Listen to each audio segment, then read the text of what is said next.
Good morning, everyone, or buenos dias, like Rick Scott would say. If you all haven't seen the video, of Scott, please watch it. Oh my God, please. Good morning, folks. I'm Renee. I'm EVA. Welcome to Signals in the Noise, daily insights into trends in Florida's narrative landscape.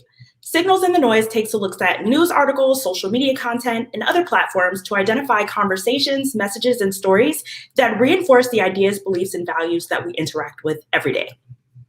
And this allows us to identify the shape and color of how meaning is made in the landscape in which we're all organizing and communicating. This is what we call monitoring the narrative weather, and we are your resident meteorologists tracking everything. I know y'all know, but every morning we take you through the latest where we cover stories of importance. Then we move on to hot takes where we look at viral content, and we wrap things up with On the Radar, a segment where we talk about real-time stories that we're tracking. With that, let's jump right into our first segment, The Latest.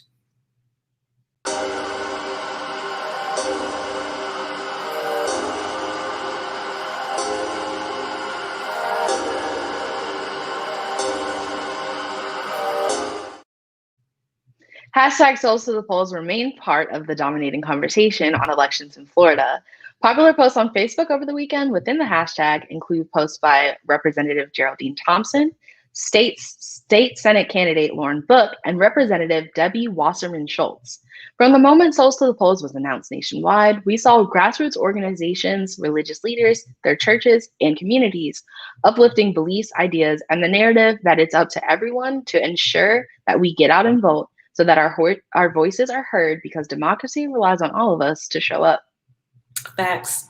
The Biden campaign incorporated some of their influencer and outreach strategies at Souls to the Polls events across the state. Souls to the Polls shows narrative in action. Get as many people to vote early, either by mail or safely in person, due to concerns about spikes in COVID cases. And as a part of a larger effort, it's definitely working. In addition to this weekend's Souls to the Polls events, one which included Dr. Jill Biden and members of George Floyd's family in Tallahassee, President Trump held a late-night last-ditch appeal at his rally at Opa-locka Airport. And Opa-locka is one of the top hashtags that are trending this morning. Truthfully, Renee, I feel like Opa-locka might be my new favorite name for a Florida city. Okay.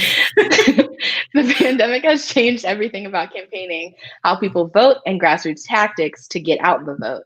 But let's recap real quick. We got the Trump boat parades, riding with Biden car rallies, which is still such a top-notch name, no contact voter canvassing, and a bunch of other ways organizers have had to improvise. And does improvise also mean potential super spreader rallies? Let me know, EVA. I'm confused. You know it does. Over 16,000 Floridians have died of COVID, and a popular story about the elections ties Trump campaign rallies to approximately 30,000 coronavirus cases nationwide. Just let that sink in for a minute. While the Trump campaign continues to defend their rallies and cite the freedom of assembly clause of the First Amendment, people continue to file into these potential super spreader events, putting themselves, their families, and anyone they interact with at risk of getting sick. Yep. And over the last week, we've seen how the Trump campaign has abandoned people in freezing weather in Nevada, Pennsylvania, and this happened last night in Georgia too. What's more interesting is that folks who were left out in the cold often blame themselves for not securing a way home. This self-blame reminds me of something else, Renee. Me too. I mean, deflecting to amendment rights is rooted in the GOP's narratives around personal responsibility during the pandemic. Even if someone is diagnosed with COVID after attending a Trump rally where folks don't wear masks or social distance, they don't see it as the responsibility of the government to keep them safe. We see this narrative arc on personal responsibility and individual rights around other pandemic-related arguments as well, especially the mask mandates. Oh, Lord, sounds a lot like if they die, they die. Lord. Yikes. With concerns of an uptick of COVID cases in the villages, it's an opportunity to uplift what leadership that cares about its constituents could look like and not what it is right now, which involves wishful thinking and false claims that we're rounding the corner, because it's clear that we're absolutely not rounding any corner. We're definitely not. But I mean, the administration did say that they ended the pandemic, so I'm not surprised. But Trump supporters see their self-sacrifice as part of a larger story, that Trump has followers who will go hard for him regardless of anything he says or does, even if it could harm them, because his vision for America is theirs too. And if it costs them their health, then so be it. They made their decision because it's their right to. They're taking the phrase ride or die to a whole nother level. Yeah. I mean, God. The similarities between this and a death cult are definitely there, and don't try to convince me otherwise, okay? Regardless of a win or loss, Trump's ego-driven campaign rallies have resulted in the spread of COVID, a virus that affects the most vulnerable and will continue to ravage the country because herd immunity is the plan or whatever. I don't know. Okay, and this is why I'm just going to continue to stay in the house. Y'all can do what y'all want. Similar to Souls to the Polls, the rallies are a narrative in action. If early voting numbers are any indication, the out for oneself hyper-individualism narrative isn't as strong as the care for each other in our communities. With the record number of early votes we've seen in Florida and across the country, this election has demonstrated that nothing will stop us from making sure our voices are heard and our votes are counted. And we've turned out in record numbers to pick leaders who will care and govern for all of us, despite the obstacles that may have been put in our path. And now we will hold our new government accountable to make sure that not only does it tackle the COVID crisis this administration created, but to make this a place where all of us can thrive regardless of income, cultural background, status, gender, you name it. Now with that, let's move on to our next segment, Hot Takes.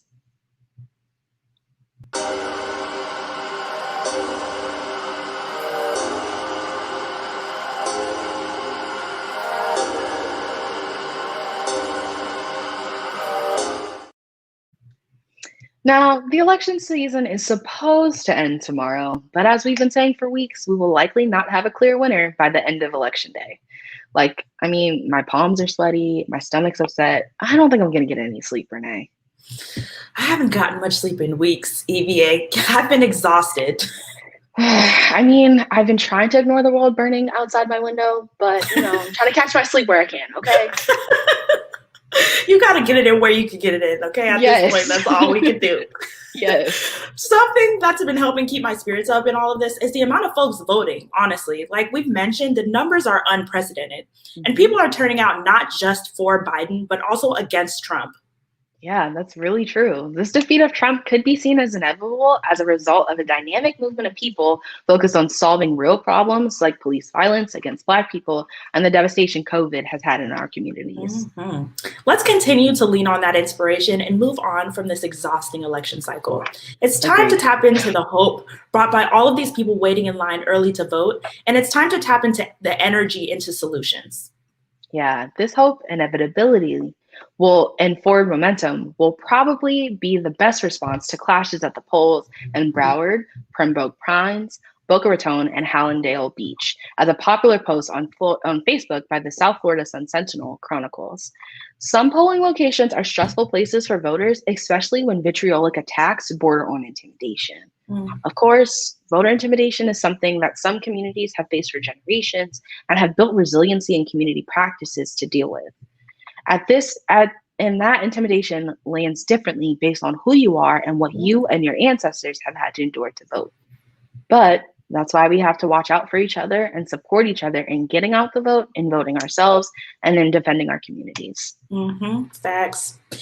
Most of the conversations around this Sun-Sentinel story online involve the same partisan vitriol sprinkled with some of the pro and anti-Biden disinformation that we've discussed in other briefings. The pro and anti-Biden or Trump disinformation that we've discussed in other briefings. But as we've mentioned last week, Floridians are not letting fear keep them from voting this year. Florida is at 90% of 2016's total turnout with over 8.7 million votes cast. This has shattered records. I'm proud of y'all, for real. I'm so proud. We expect that this trend will carry on through Election Day. This is that hope and inevitability that we're looking for. EVA, can you tell us about some of the top content that we're seeing within this conversation? Of course I can. That's why they pay me the big bucks. Hello. Popular content on Reddit includes conversations about the Texas incident where a crew of Trump supporters with weapons swarmed a Biden campaign bus. There's also a robust conversation debunking the myth that final results are called on Election Day, as well as two other important conversations to note. Black voters being the factor that tips Florida to a narrow Biden victory, and older voters in Florida defecting to Biden from Trump.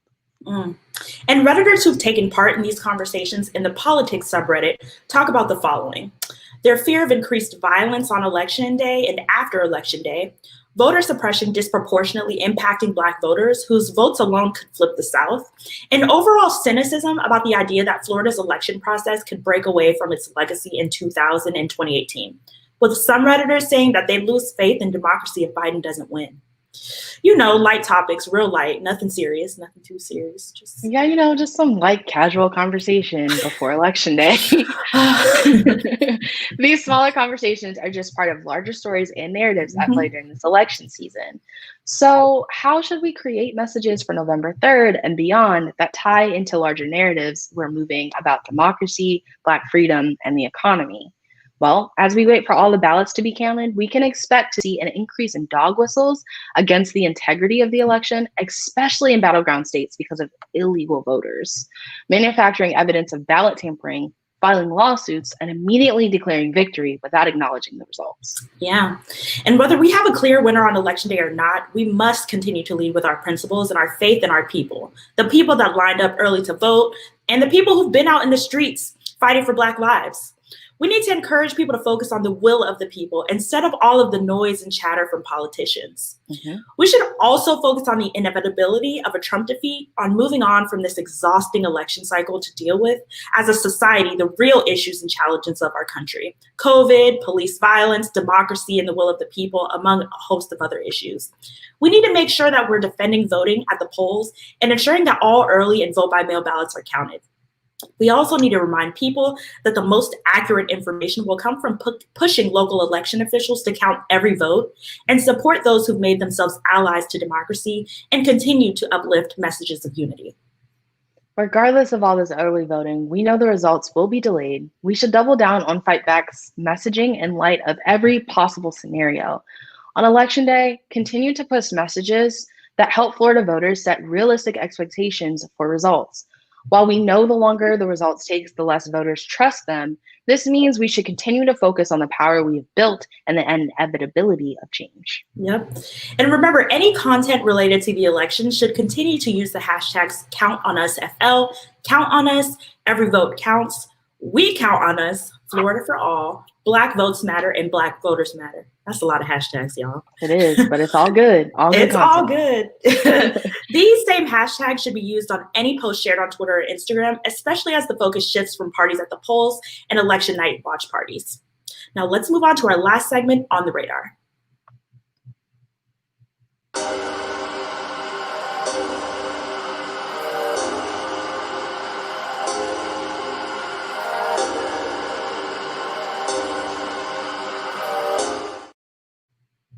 We're monitoring the spread of a false claim shared by the Epoch Times, claiming someone attempted to register dozens of deceased Floridians as voters in Florida.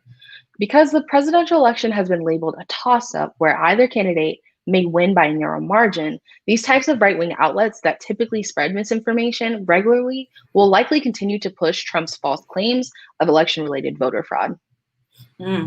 Also, EVA, I'm not sure if you saw, but your aunties, Diamond and Silk, are peddling the false claim that Kamala Harris has a body double. First of all, you tried it. Second of all, I cannot believe you. And third of all, the body double conspiracy again. Oh my God. Again. Misinformation and disinformation will likely continue post-election, and we will continue to monitor and flag false stories as they rise. Again, you tried it. For anyone confused, they are not her aunties. Just kidding. Just jokes. Just jokes. While we won't kick your day off with Signals in the Noise tomorrow, we'll definitely be back on Thursday and hopefully with some good news. Yeah, hopefully. And we thank y'all for sticking with us this far. So that's it for us this morning. Thanks for tuning into Signals in the Noise. Have a great rest of your day, and we'll see everyone Thursday. Bye, y'all. Bye.